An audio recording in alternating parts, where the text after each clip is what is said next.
आज विधानसभा और विधान परिषद में उनको बधाई देने वाला प्रस्ताव हम लोग रखेंगे। कांग्रेस के अध्यक्ष मल्लिकार्जुन खड़गे कह रहे हैं कि ट्रम्प जो मोदी जी जो है ट्रम्प के गुलाम है। इस बयान को कैसे जवाब देंगे आप?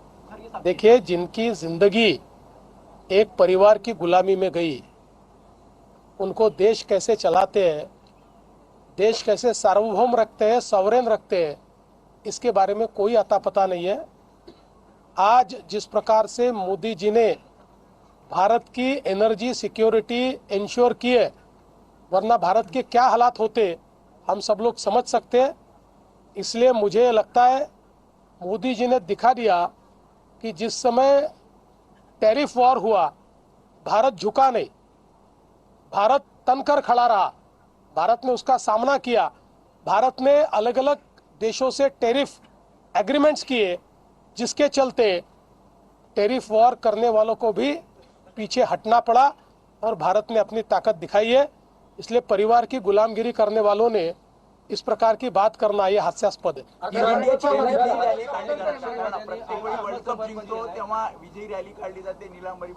सगळ्या गोष्टी एवढ्या घाई कशाला करतात? सगळ्या गोष्टी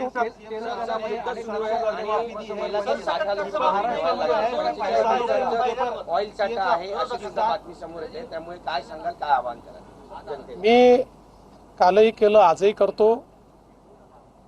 केंद्र सरकार तेल, गॅस सगळ्या गोष्टीची काळजी घेते आहे। आंतरराष्ट्रीय परिस्थिती आपल्या सगळ्यांना माहिती आहे, तरीही कुठेही तुटवडा पडू नये म्हणून सर्व प्रकारच्या उपाययोजना चाललेल्या आहेत। कोणीही अफवा पसरवू नये, कोणीही अफवेवर विश्वास ठेवू नये। अफवेवर विश्वास ठेवून जर साठेकरण आपण सुरू केलं तर परिस्थिती खराब होईल। त्यातनं डिमांड आणि सप्लाय हे जे काही सूत्र आहे, ते सूत्र कुठेतरी गडबडेल। आणि म्हणून माझी सर्वांना विनंती आहे, कुठल्याही अफवेवर विश्वास ठेवू नका। माध्यमांनाही विनंती आहे, नवनवीन गोष्टी ज्या कुठेही त्याचा पुरावा नाही अशा गोष्टी दाखवून लोकांमध्ये पॅनिक तयार करू नका। केंद्र सरकार या संदर्भात उचित काळजी घेत आहे। लोगों से अपील की, मीडिया से भी अपील की कि लोग अफवाह पर ध्यान न रखें। हमने देखा कि संभाजी नगर में और एक दो जगह पर पेट्रोल पंप पर लाइनें लगी थी। क्या कहना है आपका लोगों को? देखिए, मैं बहुत स्पष्ट शब्दों में कह रहा हूं कि देश में युद्ध के कारण जो परिस्थिति तैयार हुई है, उसको ठीक ढंग से हैंडल करने का काम प्रधानमंत्री मोदी जी के नेतृत्व में केंद्र की सरकार कर रही है। ऐसे समय मेरी लोगों को अपील है, कोई भी अफवाहों पर विश्वास न रखे।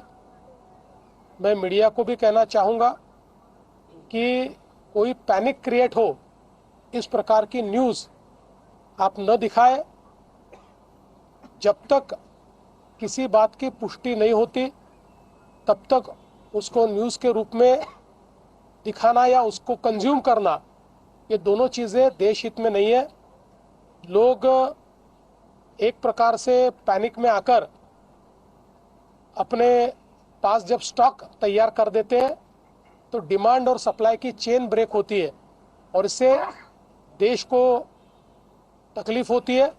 इसलिए मुझे लगता है कि केंद्र सरकार जो निर्देश दे रही है, लगातार केंद्र सरकार हमको परिस्थिति भी बता रही है, उपाय भी बता रही है, और प्रधानमंत्री जी ने जिस प्रकार से एनर्जी सिक्योरिटी तैयार की है, मुझे लगता है कि इस कठिन अंतर्राष्ट्रीय परिस्थिति में हमारी सरकार पर विश्वास रखते हुए हम लोगों ने उसके निर्देशों का पालन करना चाहिए। सर, आपने किसान कर्जमाफी की है, लेकिन विपक्ष विरोध प्रदर्शन कर रहा है, मराठवाड़ा में भी आंदोलन और रैली निकाल रहा है। किसान कर्जमाफी की नाकाफी बता रहा हूँ, धोखा बता रहा है। सगळं कर्जमाफी नाही म्हणून पहिल्यांदा आंदोलन केलेलं। असं आहे, आता त्यांना तोंड दाखवायला जागा उरलेली नाही। गिरा तो भी टांग ऊपर थी, अशा पद्धतीने विरोधकांचं चाललेलं आहे। विरोधकांच्या सोबत जनता नाही, जनतेने महानगरपालिका, नगरपालिका, जिल्हा परिषदेच्या निवडणुकीमध्ये विरोधकांना जमीन दाखवलेली आहे आणि आम्ही निवडणुका जिंकल्यानंतर कर्जमाफी केली आहे, निवडणुका जिंकण्याकरता नाही. त्यामुळे जनतेचा आमच्यावर विश्वास आहे. त्यांनी कितीही त्या ठिकाणी अशा पद्धतीनं आंदोलन केलं तरी जनता त्यांच्यासोबत नाही. सर, हर्षवर्धन सपकाळ यांनी देखिए, तुमच्यावर आज एक आरोप आपने केला चुनाव है कि जीतने म्हणताय के बाद एक घोषणा की है कि किसानों को कर्जमाफी का वादा पूरा किया है विपक्ष, लेकिन इसके मुद्दे पर फिर भी आंदोलन कर रहा है। देखिए, विपक्ष को जनता ने नकारा है. जिला पंचायत, नगरपालिका, महानगरपालिका सभी चुनाव में विपक्ष का सफाया हो चुका है और हमने चुनावी वादा करके चुनाव से पहले या चुनाव जीतने के लिए हमने कर्ज माफी नहीं की. चुनाव जीतने के बाद हमने कर्जा माफ किया है.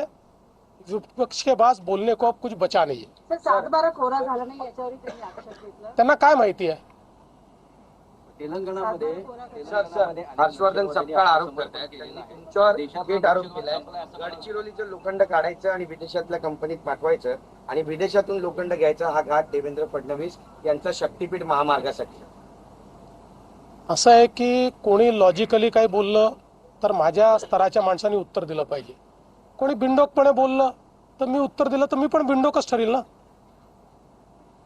चला, धन्यवाद. तर जनता विरोधकांसोबत नाही, जनतेनं या ठिकाणी विरोधकांना तोंड दाखवायला जागा उरलेली नाहीये असं म्हणत जनतेनं त्यांना त्यांची जागा दाखवली असं मुख्यमंत्री म्हणाले.